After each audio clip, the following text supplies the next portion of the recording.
10, 9, 8, 7, 6, 5, 4, 3, 2, 1.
Que não fecha.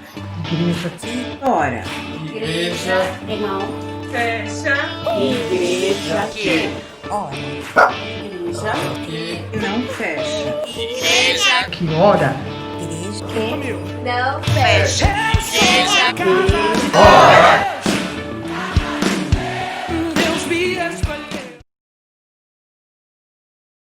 Hino 38 do cantor cristão Divino Amor.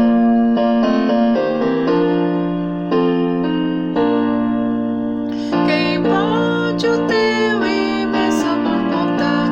O Salvador Jesus esquadrinhar seus alicerces no divino ser, sua extensão, a sua altura ver o amor sem fim. Quem pode o amor tão vasto compreender? Pois nem o céu o pode vir conter. Foi neste mundo que se revelou Jesus, sofrendo sobre a cruz, mostrou divino amor. Quem pode dar a adoração capaz a ti que sem limite amor nos dá? Aguarda um pouco parcial louvor que temos dado nosso Salvador, parece vão.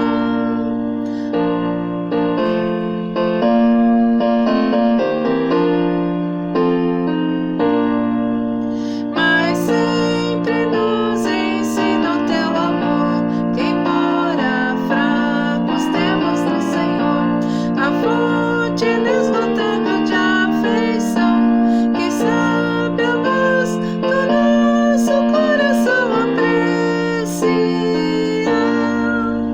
Amém.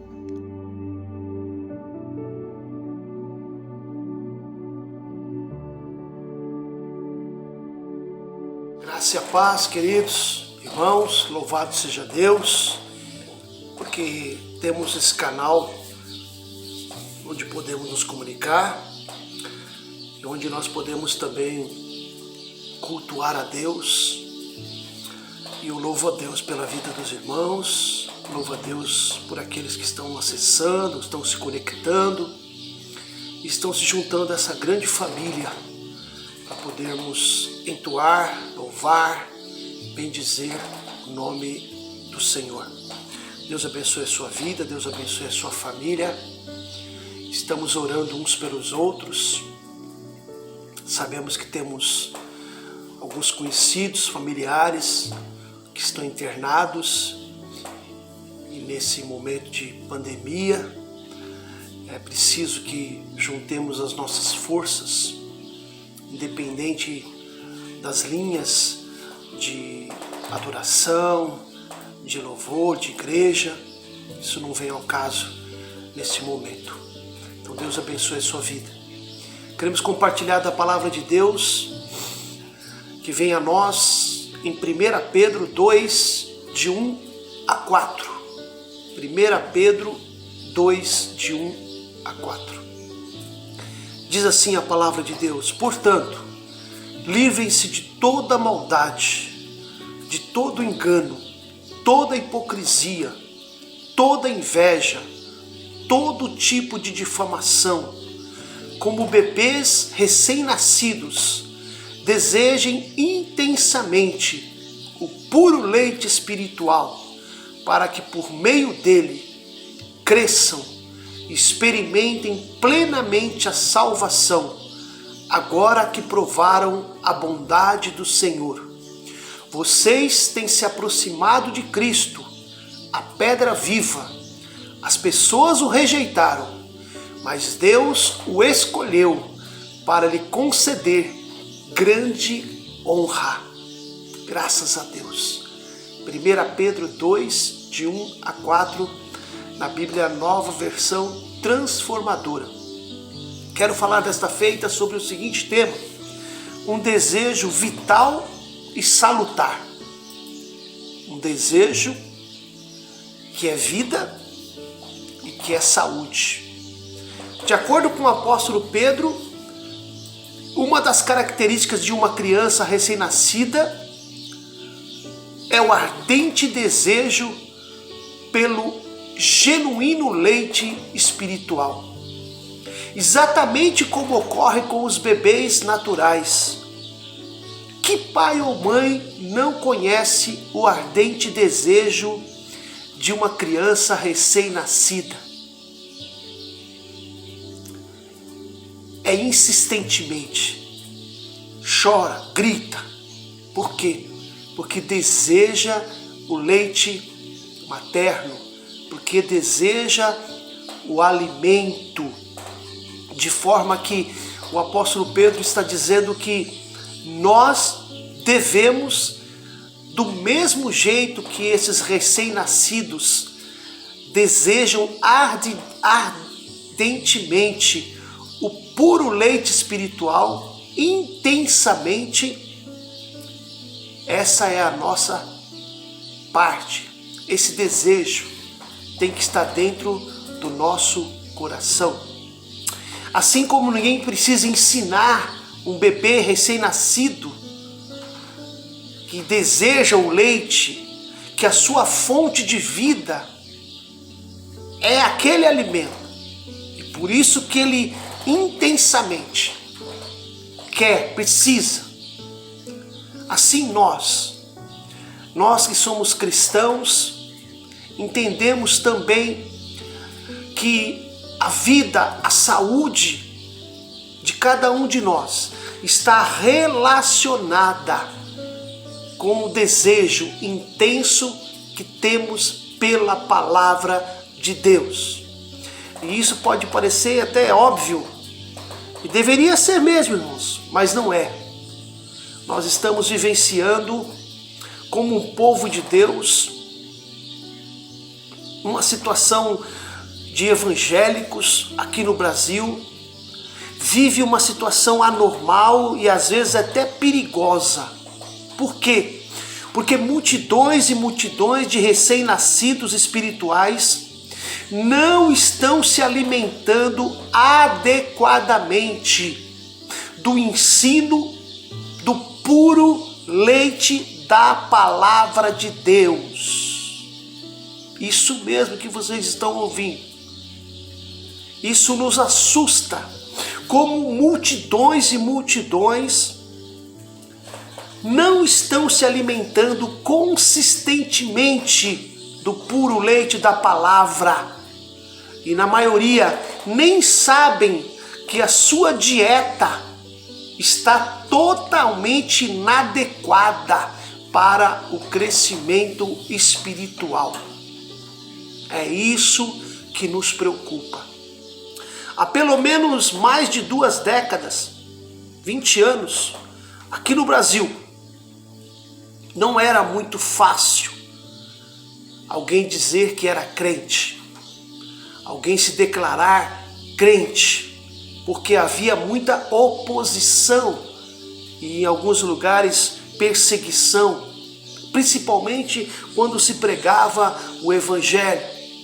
Poucas pessoas rompiam as suas raízes familiares e tradicionais para se converterem a Cristo. De fato, é que muitas pessoas, muitas mesmo, têm se convertido no Brasil nos últimos anos. E continua aumentando a cada dia. É uma graça de Deus. É um tempo oportuno. É um momento de grande colheita, não tenho dúvida. Porém, o que me preocupa é que essas crianças recém-nascidas, que precisam de uma alimentação saudável, do contrário, pela fragilidade de suas vidas, podem facilmente se perder ou podem crescer com algum tipo de anemia espiritual e isso trazer prejuízo às suas vidas. A Bíblia é perfeitamente clara e ensina sobre a vontade de Deus. Deus deixa claro na sua palavra que nós temos a Escritura inspirada por Ele, que é útil para o ensino, para a repreensão, para a correção, para a educação na justiça, a fim de que o homem de Deus seja perfeito e perfeitamente habilitado para toda boa obra. 2 Timóteo 3, 16 e 17. E esses são motivos claros para que eu e você desejemos a palavra de Deus. Ela deve estar arraigada dentro de cada um de nós, porque é pela palavra de Deus que crescemos na fé. Ela nos orienta, ela nos corrige, ela nos disciplina, ela é tudo para um crescimento vital e salutar de cada um de nós.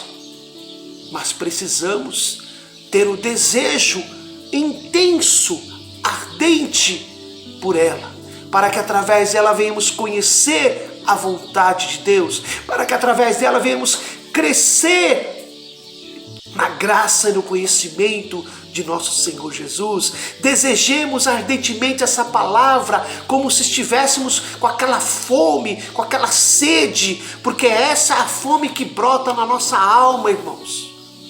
Como um desejo genuíno de alguém querer se alimentar. É isso que a Bíblia está dizendo a respeito de cada um de nós. E diante de todo esse histórico que Pedro nos fala na sua carta, eu quero falar nesse sermão sobre 3 verdades de um desejo vital e salutar para a vida de um cristão. 3 verdades de um desejo salutar, vital e salutar para a vida de um cristão. Primeiramente, vamos entender o que quer dizer esse ardente desejo, segundo o original grego. Jesus teve esse ardente desejo. Conforme registrado em Lucas capítulo 15, versículo 22, disse-lhe Jesus: tenho desejado ansiosamente comer convosco esta Páscoa, antes do meu sofrimento. O desejo ardente aqui é o que desperta o interesse, causa calor, queima, abrasa, é o apetite, é algo fervente. É assim que Jesus estava se sentindo para comemorar a Páscoa com os seus discípulos antes do seu sofrimento, antes da sua morte. Lucas 15, 22. Nós cristãos precisamos ser despertados por esse apetite, esse querer, esse desejar, esse ansiar as coisas que acrescentam a nossa vida com Deus, estar juntos, ter comunhão. Então a primeira verdade desse desejo vital e salutar para as nossas vidas é que visamos o crescimento para a salvação. Veja o versículo 2. 2 Pedro 2, versículo 2. 2 Pedro 1. 2 Pedro 2, versículo 2. Por favor, leiam, abram suas Bíblias. Pedro diz assim: desejai como bebês recém-nascidos o puro leite espiritual, para que por meio dele cresçam, experimente plenamente a salvação. Como bebês recém-nascidos, desejem ansiosamente, ardentemente, intensamente. Irmãos, o que o apóstolo Pedro quer dizer com esta frase? Desejai ardentemente, como criancinhas recém-nascidas, o puro leite espiritual. O que nós sabemos nós que já fomos pais, nós entendemos muito bem como é esse processo, como uma criança chora. Quando o bebê chora, quando ele está com fome, enquanto não coloca o alimento na sua boca, ele não para de chorar. Por quê? Porque é o apetite, é o desejo, é o querer, é algo ardente, é algo que dá fome, é fome. Então Pedro está falando disso aqui, nós precisamos ter fome. Assim deve ser cada um de nós, como esse bebê deve desejar ardentemente. O apóstolo Pedro está falando de uma maneira figurada, ele está usando uma linguagem para falar da palavra de Deus. Esse leite espiritual é a própria palavra de Deus, a qual todo crente deve desejar com muito fervor, que deve ter um apetite muito grande pela palavra de Deus. O apóstolo Pedro escreveu essa carta aos crentes dispersos por causa da perseguição do Império Romano. Esses crentes estavam sofrendo por causa da perseguição. O apóstolo chama eles de peregrinos. Eles estão neste mundo, mas não são deste mundo. Eles pertencem ao reino de Cristo. A vida nessa terra é uma vida passageira. É isso que o apóstolo quer ensinar a esses eleitos de Cristo, que eles fazem parte desse reino de Deus, não deste reino de pecado.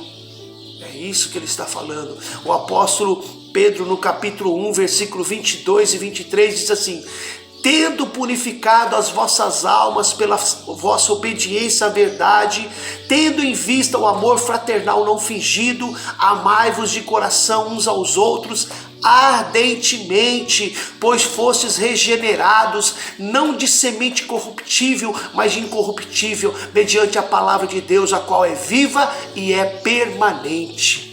Pedro começa a lembrar eles que no passado eles eram incrédulos, viviam no curso deste mundo, eram inimigos de Deus, estavam debaixo da ira de Deus, mas agora foram regenerados. E isso o que quer dizer? Quer dizer que eles receberam o perdão de Deus, agora são pessoas que vivem para Cristo, eles receberam o conhecimento da palavra de Cristo, o evangelho de Jesus Cristo, a semente incorruptível, e essa semente, essa palavra permanece neles. Ela é a revelação, é a apresentação do Filho de Deus. O evangelho é o poder de Deus para a salvação de todo aquele que crê. É por esse motivo que o apóstolo Pedro diz que temos que desejar ardentemente esta palavra, desejar nos alimentar dela. Essa palavra maravilhosa que nos leva a Cristo, ela é poderosa para nos transformar, ela nos mostra o caminho de volta para Deus, ela nos faz crescer como crianças sadias que tomam leite materno, ela nos revela o Senhor Jesus como o único caminho, o único que pode salvar. Por isso, meu amado, alimente-se desta palavra, para que nos aperfeiçoemos mais e mais dentro da salvação que Cristo conquistou para nós. Esse se alimentar da palavra tem um resultado. O resultado é a vida eterna em Cristo Jesus. É isso que é o alvo de Cristo para nós, a salvação eterna. Aleluia. Nós temos a revelação de Deus, de que o Messias veio, ele nasceu, ele cresceu, ele sofreu, ele morreu, ele ressuscitou, mas ele ascendeu os céus, de onde está sentado à direita de Deus como cabeça da sua igreja, governando tudo em nome do vosso Pai, em nome do nosso Deus. Nós temos essa revelação. Aleluia. Só existe uma resposta sua e minha para isso.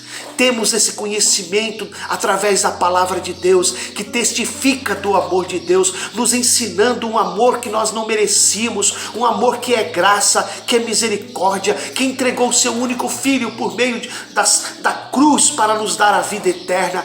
Tudo isso nos é revelado na palavra de Deus. Temos esse conhecimento do nosso apetite em devorar a palavra, querendo sempre estudá-la para o crescimento, para o aperfeiçoamento cristão.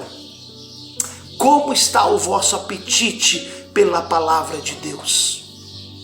Como está o vosso apetite? Precisamos ter esse apetite imenso pela palavra. Aprendamos, irmãos, o que Deus deseja de nós. Não deixe sua Bíblia guardada durante a semana e só a pegue no domingo quando você vai para uma igreja. Pelo contrário, faça dela a sua leitura diária, o seu alimento diário. É ela que nos alimenta a suportar as adversidades. É ela que nos dá o crescimento para a salvação. É ela que nos ensina a sermos pessoas regeneradas, pessoas que foram salvas, que Cristo nos salvou da morte eterna. A palavra de Deus é que nos ensina. Muito bem. A segunda verdade que o apóstolo Pedro diz, ainda no versículo 1. Portanto, livrem-se de toda maldade, todo engano, toda hipocrisia, toda inveja e todo tipo de difamação. A segunda verdade desse desejo vital e salutar para nossas vidas é que precisamos ter zelo por uma vida santa. Irmãos, alimentar-se da palavra de Deus tem um resultado muito grande na vida do cristão. O cristão deve viver diferente do modo que vivia antes. Ele não deve mais viver na prática do pecado. Ele não deve mais fazer o que fazia, mas deve viver em santidade perante Deus e os homens. Por isso Pedro diz: despojando-vos, portanto, de toda maldade, todo dolo, de hipocrisia, de inveja e de toda sorte de maledicência. O ato de despojar significa deixe de lado, deixe para trás, significa tirar a roupa velha, vestir a roupa nova, deixando a roupa velha para trás, a roupa da iniquidade. E por que, irmãos? Por que esses pecados? Porque somos peregrinos e isso pode nos atrapalhar na comunhão, na jornada, na perseverança. Esses pecados podem ser um peso. Então o apóstolo Pedro diz: deixe para trás. Esses são obstáculos na vida do crente. O crente tem que deixar tudo. O texto diz: toda maldade, toda hipocrisia, todo, não é uma parte, não é um pedaço. O apóstolo Pedro escreveu aos irmãos que viviam na dispersão do Ponto, da Galácia, da Capadócia, da Ásia e da Bitínia. Dizia para eles: vocês estão regenerados, Cristo já regenerou vocês precisam de uma ação que depende de vocês agora. Deixe tudo isso para trás. Por isso o apóstolo Pedro está ensinando que nós somos peregrinos dessa terra e devemos viver como cidadãos de um outro reino, que é o reino de Deus. Nós somos novas criaturas e devemos deixar toda a maldade. Quer dizer, toda a maldade que corresponde a toda a iniquidade. Não devemos praticar abominações que aqueles descrentes praticavam. Pelo contrário, devemos deixar toda a sorte de maldade de lado, para trás. Devemos buscar a perfeição em Cristo. Uma vida que os descrentes possam olhar para nós e ver que somos servos de Cristo. E desse modo, Cristo seja honrado e glorificado nas nossas vidas. Devemos deixar de lado todo engano, todo lodo, todo dolo. Não devemos ser pessoas traiçoeiras, que não medem meios para tirar vantagem em cima dos outros, mesmo que para isso tenha que prejudicar outra pessoa, não se portando com o que está acontecendo ao seu redor. Não devemos fazer isso. Temos que ser diferentes, irmãos. Também não devemos ser hipócritas ou invejosos, sendo um tipo de pessoa na frente dos outros, mas por trás outro tipo, como se estivéssemos usando uma máscara. Não, irmãos, desse modo na vida não devemos ser como um ator que está representando. Não, devemos mostrar virtudes que Cristo tem em nós.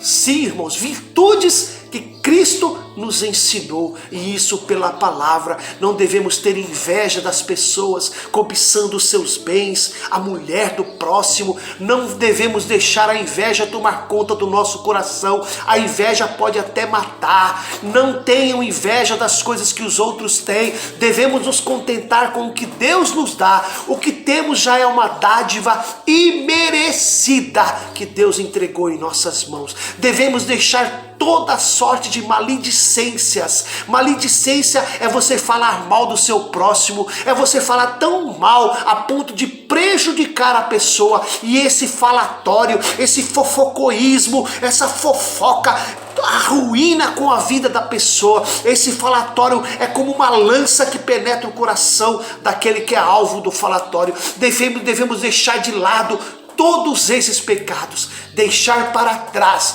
porque somos novas criaturas transformadas pelo sangue de nosso Senhor Jesus Cristo. Aleluia, glória a Deus. A terceira verdade que faz com que a gente tenha um desejo vital e salutar é que precisamos ter experiência com a bondade de Deus. Veja o versículo 3 e 4. Agora que já provaram da bondade do Senhor, vocês têm se aproximado de Cristo, a pedra viva. As pessoas o rejeitaram, mas Deus o escolheu para lhes conceder grande honra. Como podemos ter a experiência da bondade do Senhor? O apóstolo Pedro faz uma citação do Salmo 34, onde Davi declara a sua experiência no Senhor. Davi, que estava fugindo de Saul, foi para a terra de Gate, do rei Aques. Davi teve que fingir que estava louco para Aques não matá-lo. 1 Samuel 21, 10 a 15. E depois desse livramento, Davi compôs esse salmo expressando a sua gratidão e a sua confiança no Senhor. Ele declara de todo o coração no versículo 8 do Salmo 34, dizendo: ó, provai e vede que o Senhor é bom, bem-aventurado o homem que nele se refugia. E nesse versículo Davi indiretamente está chamando a atenção dos descrentes para reconhecerem a bondade do Senhor, mostrando que eles devem tudo à bondade de Deus, quer da comida, quer da água, quer de tudo que eles têm. Davi convoca-os a reconhecer a bondade do Senhor. Ele convoca os descrentes a reconhecerem a bondade do Senhor, baseado no conhecimento de Deus e na sua própria experiência. Davi tem experiência com a bondade de Deus, muita experiência, e ele reconhece que agora está vivendo debaixo dessa bondade. Bem-aventurado o homem que nele se refugia. Davi se refugiava no Senhor, sabendo que ele dependia do Senhor para viver. O Senhor é que cuida dele em qualquer situação. Assim é comigo e com você, meu amigo. Provai e vede que o Senhor é bom. Agora o apóstolo Pedro aplica esse mesmo verso em sua carta. O que ele quer dizer com isso? Ele quer dizer: o amor de Deus está com vocês. Por quê? Porque Deus foi muito bom quando resolveu enviar Jesus para morrer em vossos lugares. Isso é um ato de bondade. É essa bondade que nós vemos na palavra de Deus. Podemos sentir no nosso coração o quanto Deus é bom, porque temos a vida eterna em Cristo Jesus. Será que existe bondade maior do que essa? Deus pensou em nós. Deus pensa em nós, continua pensando, porque Ele decidiu enviar o seu Filho. Não existe amor igual ou maior do que esse. A bondade do Senhor, nós ganhamos, nós recebemos pela graça essa vida, e é isso que é motivo de adoração, irmãos. É por isso que nós devemos louvar ao Senhor por essa palavra que Ele deixou para nós. Ele quer o nosso crescimento, Ele quer que a gente deseje mais e mais dessa palavra. Como recém-nascidos, desejai o leite espiritual, aleluia. Por quê? Porque através desse leite espiritual nós vamos nos fortalecendo, nós vamos crescendo, nós vamos alcançando a santidade e nós vamos reconhecendo, sobretudo, a bondade do Senhor, aleluia, glórias a Deus. Um desejo vital e salutar é o desejo de Deus, irmão, por nós, no sentido de que a gente se alimente corretamente, de que a gente pratique aquilo que fomos ensinados, de que a gente tire, afaste de nós tudo aquilo que é mal, tudo aquilo que não serve, que não contribui, que não soma a jornada da nossa vida cristã. Aleluia. Deus abençoe a sua vida, que você possa cada dia ardentemente desejar a palavra de Deus.